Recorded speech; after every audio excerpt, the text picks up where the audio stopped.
Warning, incoming game over. Warning, incoming game over. I'd say bonsoir, but it was not a bonsoir, ce soir. It was shitty. That sucked. Nobody's happy right now. Well, the Sabres are happy. I'm sure Buffalo fans are happy. Nobody in Montreal or no Montreal Canadiens fan is happy right now. Jordan was upset we were smiling in the thumbnail. Maybe we should fix that for the replay. But yeah, that wasn't fun. It wasn't good. I do think that there is a little bit too much overreaction right now. I think that we need to talk about that. We're going to go straight to the chat tonight. We're going to have a little bit of a maybe event for everyone who needs to, and then we'll try to ratchet it down a little bit.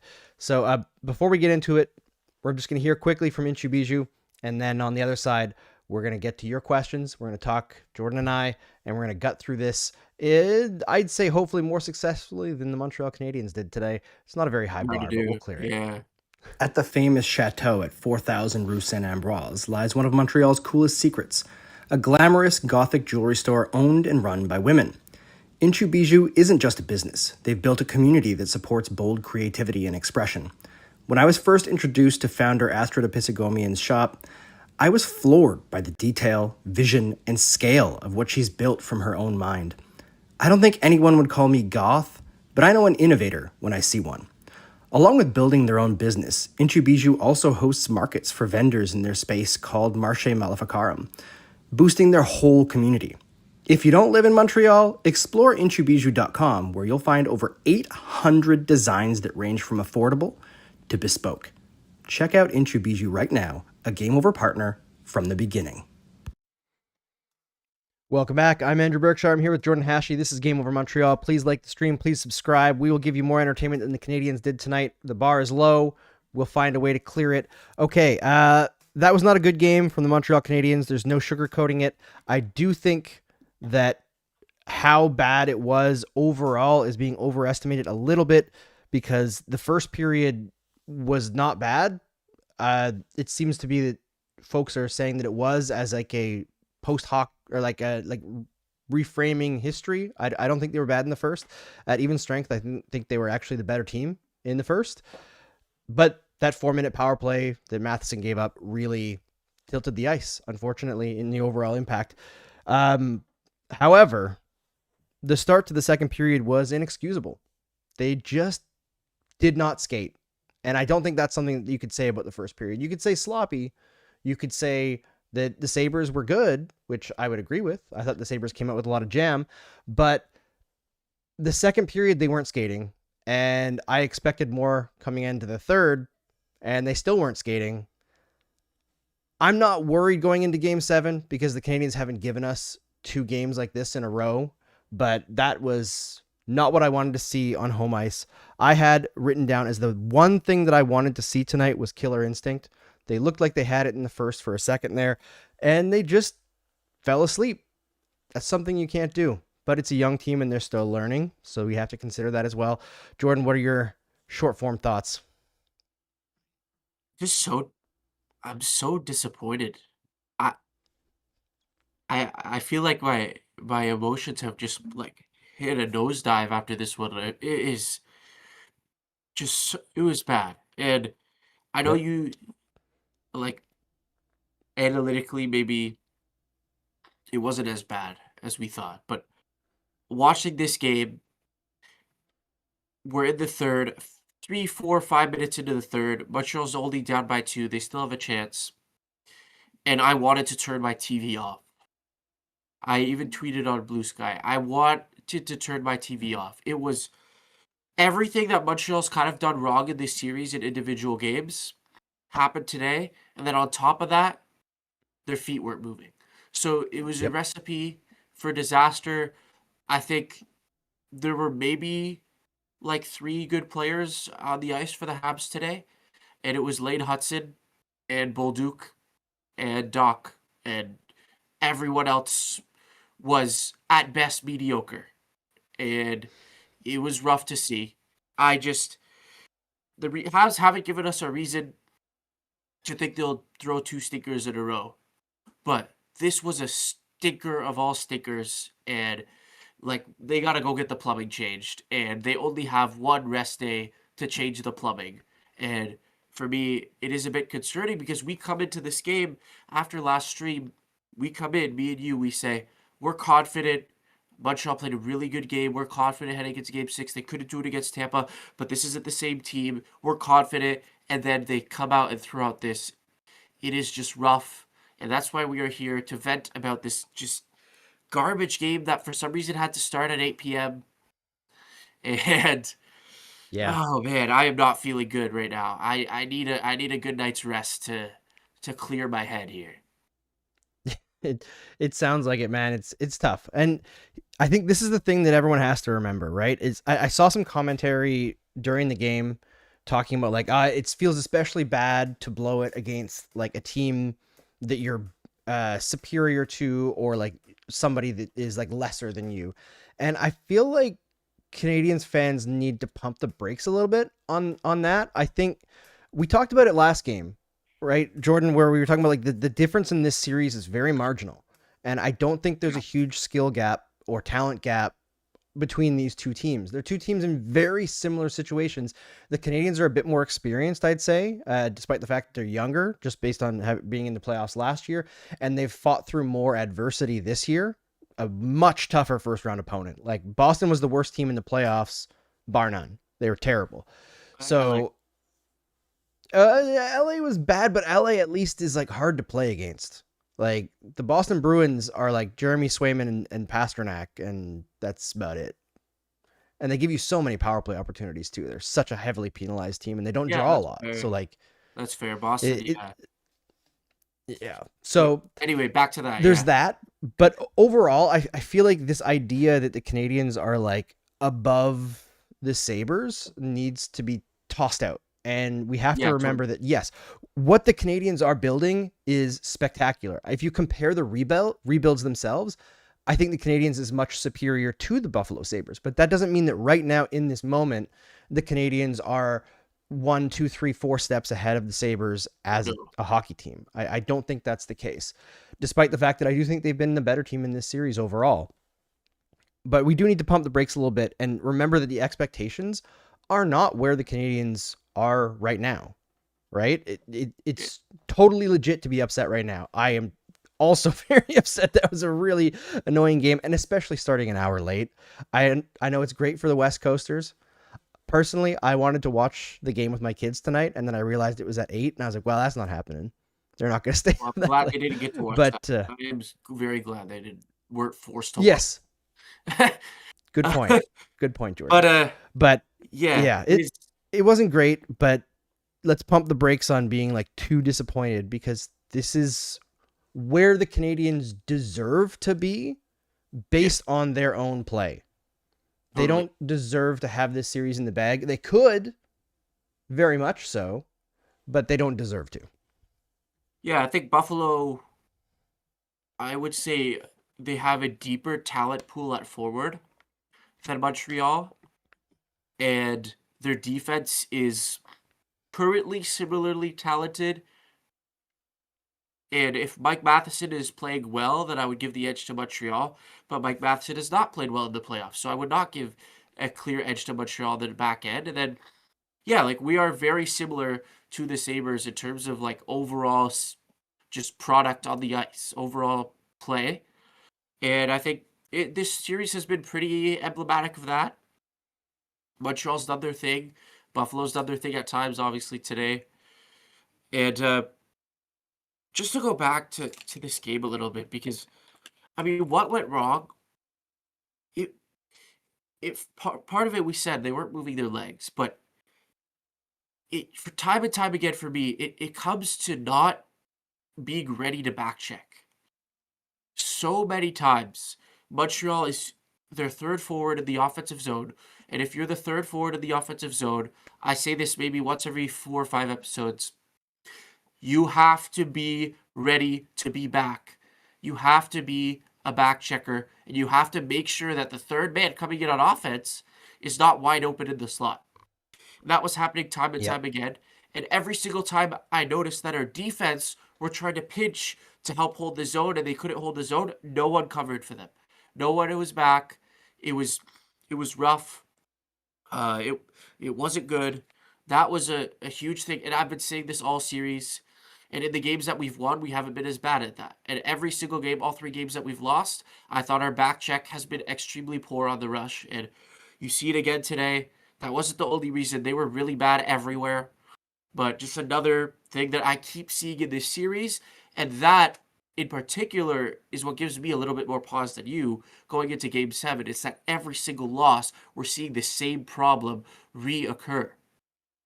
It's that, and it's you're almost at the blue line, and you do the soft backhand up to the blue line and gets intercepted. The first goal tonight. It was Slavkovsky, right? And Slavkovsky had a really rough game. And a lot of folks were dogging on Slavkovsky. I understand it. He also did some good things at different points during the game. I thought he was pretty darn good on the power play, even though he muffed a couple of plays.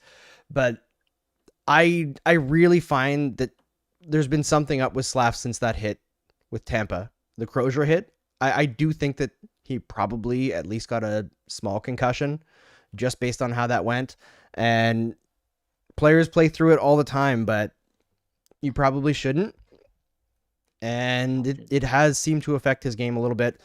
But again, I think that when I look at this game and I like try to break it down as like what happened, like what caused what to happen, when did it become unsalvageable? In the second period, the first 7 minutes, completely shambolic for Montreal. Like everybody missing their assignments, nobody moving their feet. Then they get gifted a power play, which I believe was Tampa taking a too many men in the ice penalty. That might have been the second one, but either way, it was gifted, right? It wasn't that they were necessarily earning it. Buffalo messed it up. I think I said Tampa there, but they get the power play. They actually did okay, pretty decent looking power play, and then they immediately take one, get scored on, pretty weak shot. Or not weak shot, sorry. It was a great shot from Jack Quinn, but it was from distance, unscreened. Dobesh has to have it. And then, even then, at that point, I think they would be okay at 4-3 because they were starting to wake up. But then Veleno takes the headshot at center ice, and they don't call it, and it goes the other way. And because Veleno's out of the play, it's an odd man situation, and they score again.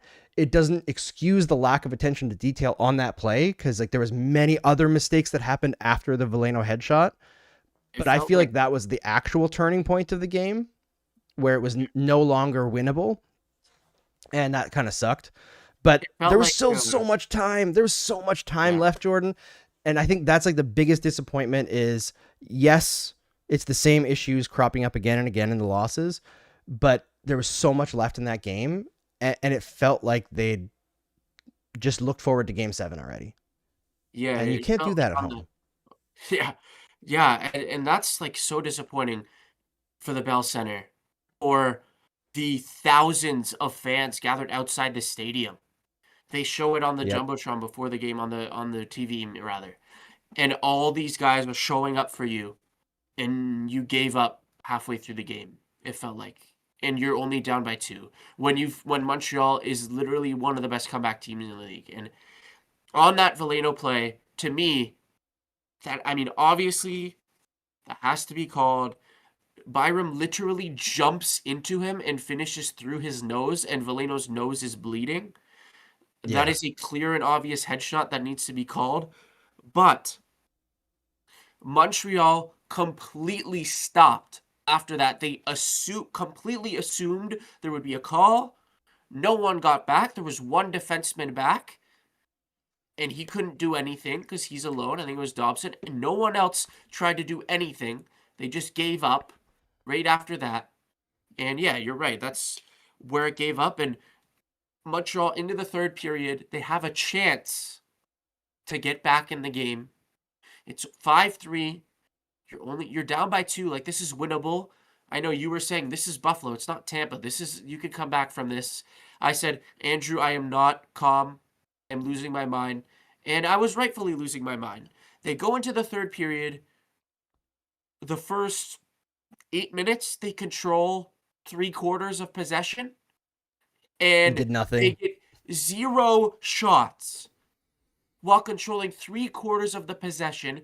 And they didn't even have, they had like 2 shot attempts. It wasn't even like they were trying and Buffalo was just doing really well to block. They literally were cycling the puck along the boards for 5 minutes straight, doing nothing. Soft up in, half decent forecheck, get the puck back, cycle, lose the puck.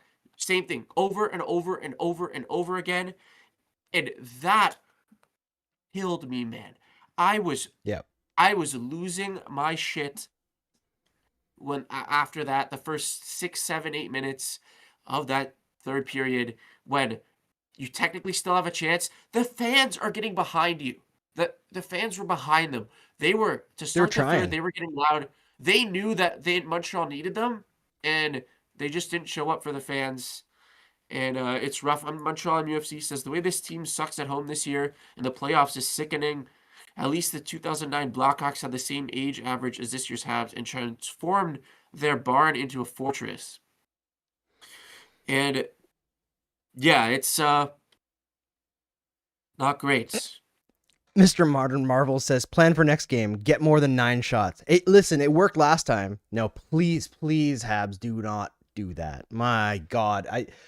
I just, what I want more than anything is just for them to forget this one. I think this is, nothing is less indicative of like what you should be paying attention to than a blowout, for or against. Like when things go all in one team's favor, even if like the margins, yes, the Sabres were definitely better tonight by a long shot, but like the margins weren't as big as the score was. It isn't like the last game where after the second period, the Canadiens had something like 90% of the expected goals against Buffalo. And then they just kind of like let things go in the third. That's not exactly what was happening here. The Sabres had a distinct advantage, but it was like 67%, which is good. It's very, very good in the NHL. That's a huge margin in the NHL, but that's not 8-3 good, right? So like you can kind of just shrug that off and move on to the next. Obviously you address the issues, but like you can't dwell on this loss. And I think that's the area where I'm pretty confident in this team. I look at how Dobesh has reacted after a rough outing. Although I do think the last 2 games together are a bit worrying for me, for Dobesh. But again, he's given us reason consistently all season long to not doubt that he'll find his game. And I think that the confidence that the team shows in him really does make a difference. But it was not a good feeling game. There's nothing from this game specifically that you're going to look at the next one and be like, well, I feel good, feel real good about that. But listen, you can move on, and the Canadiens have to. Oh yeah, Lane Hudson. Yeah, I guess Lane Hudson. Stephen Schleek says rebuild better, maybe rebuild faster. Some of the Sabres' best young players are not playing due to injuries. Ostlund and Kulik. Both teams are set well for the future. Hudson is a special player. Yeah, he is. I mean, the difference here is like, yes, Sabres might have some injuries. I feel like you can tell from watching Noah Dobson play that the injury is still very much affecting him. I feel like he's been really, really rough defensively in this series. It's been no, yeah, and offensively he doesn't really. He's not been a contributor, right? I think feels like just marginally better than Struble, like baby, like. Yeah, I mean, I think he's better in terms of like cutting off the middle of the ice. Like he has a better stick than Struble, and he's harder to move. But yeah, he's not himself. He's not the Dobson that we watched all season long. And yeah, the Sabres might have some injuries, but like they're 14 years of rebuilding, man. Like they should be stacked with young players, and their players are also older than the Canadiens. They're like big time pieces. So like keep that in mind as well. The Canadiens have big pieces that haven't even hit this team yet. And that's the thing that Canadiens fans need to remember, right? Like this is not a year where you expect to get into the Eastern Conference Final. The fact that they're at this position is a boon, right? But doesn't mean that this was not good. Jack Corcoran says Slav was atrocious from the first shift on. I think he's hurt, but I would consider Doc on that line. Slav looked like he could barely move. I don't think it was that he could barely move. I think it's just bad decision making. And that's why I look back to the hit in the Tampa series, straight to the head, and a jumping hit to the head also. I think he's just a little bit banged up. more than anything. But I don't think he's got a lower body issue. He's skating pretty well. I did see in the first, right after after he did the bad fall and they Buffalo got their first goal. On the French broadcast, they zoom in on Slav on the bench, and he's wincing and grabbing his thigh. And 5 minutes later, they show Slav on the bench again, and he's wincing again. I don't know. They didn't show that on the English broadcast. Did anyone in chats? Am I hallucinating that or? But I did think that he did look hurt, and I think that may be what Jack is talking about in chat. But for me, I think that might be affecting him. I do think the head's probably affecting him too. Yeah, Jack saw it too. Yeah, I do think he might have hurt his thigh. And they consistently noticed that on the TVA broadcast. I can't believe they didn't even show that on the English one. That's crazy. Well, you see, Jordan, on the English broadcast, we're too busy having Craig Simpson look at that Arbor Xhekaj interference penalty at the end of the game and being like, "What's the penalty? I don't understand that. That's a brutal call." I was like, that was the most textbook interference. Dude. The guy didn't have the puck. A different Sabre had the puck, and Xhekaj just assumed that he could hit him because he was close to the other Sabre with the puck. I don't really have a problem with Xhekaj standing up at the blue line and maybe taking a hit that isn't right on the puck carrier at the end of a game like that. I don't even really have a problem with him pushing at Greenway, but it's a penalty. It's a very clear penalty. And I saw people complaining about the Anderson one too. That's a dumb penalty after a dumb play.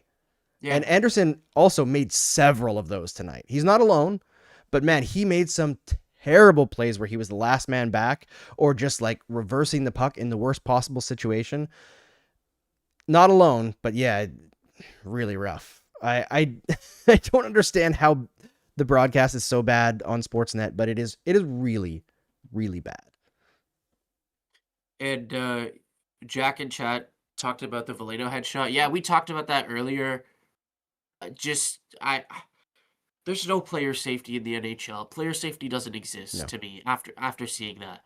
And you know what's funny? I bet you after the series, Byram's gonna get a fine for $1,000, which is one 1/100th of a single paycheck.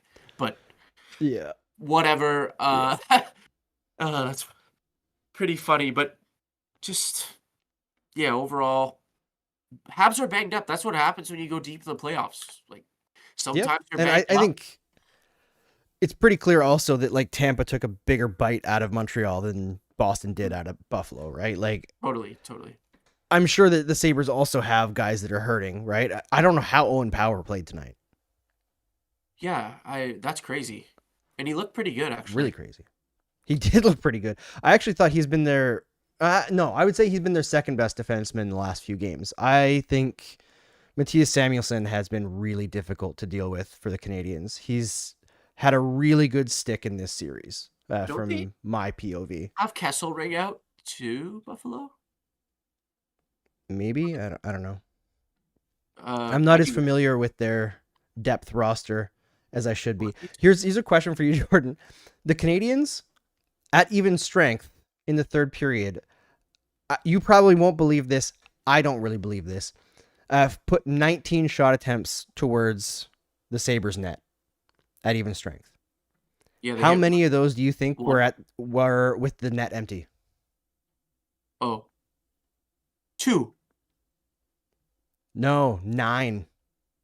Seriously? Almost half. Oh. Yeah. They only had 2 shots on goal at 5-on-5 in the third. The Sabres had 4, which is not amazing or anything, but still.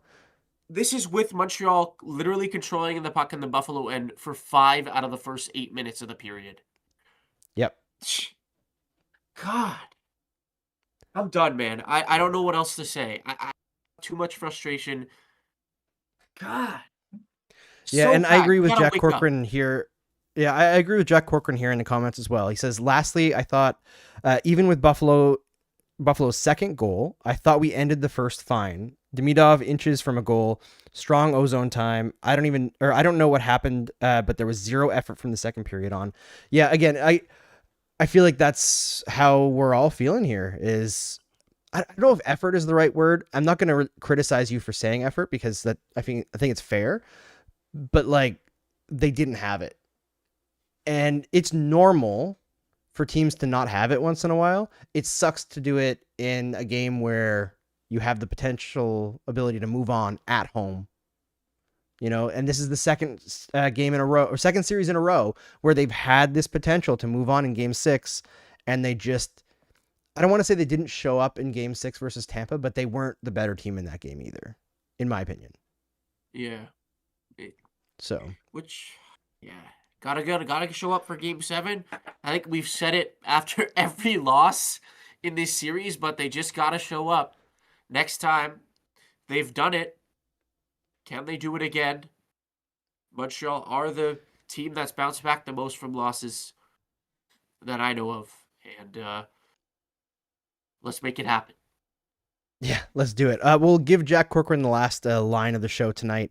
He says, all 4 losses at home in these playoffs, either with an opportunity to go up 3-1 or win the series. Brutal feeling to have.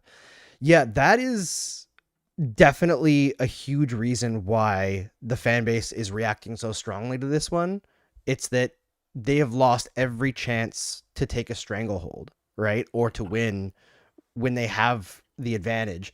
And that, going back to last season, this has been a pretty consistent problem with this group, is that when they have the chance to get it done, they seem to wait for the very last instant to get it done. You can go back further than last season, right? Not just in clinching a playoff spot, but just winning games.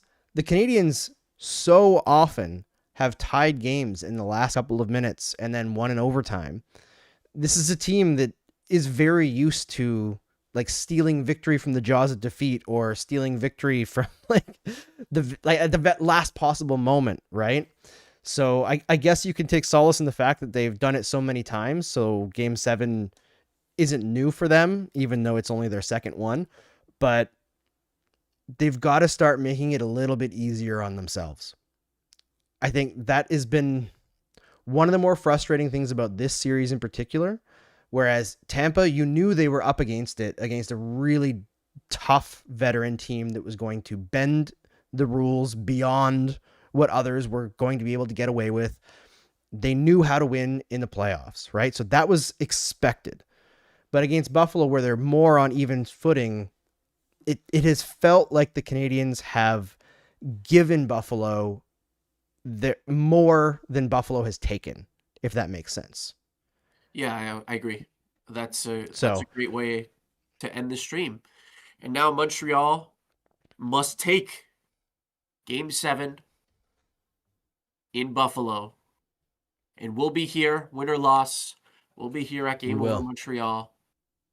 And thank you guys so much for bearing with us tonight on this decompression episode of Game Over. Jordan Hachey and Andrew Berkshire. We'll see you in the next one. See you later, folks.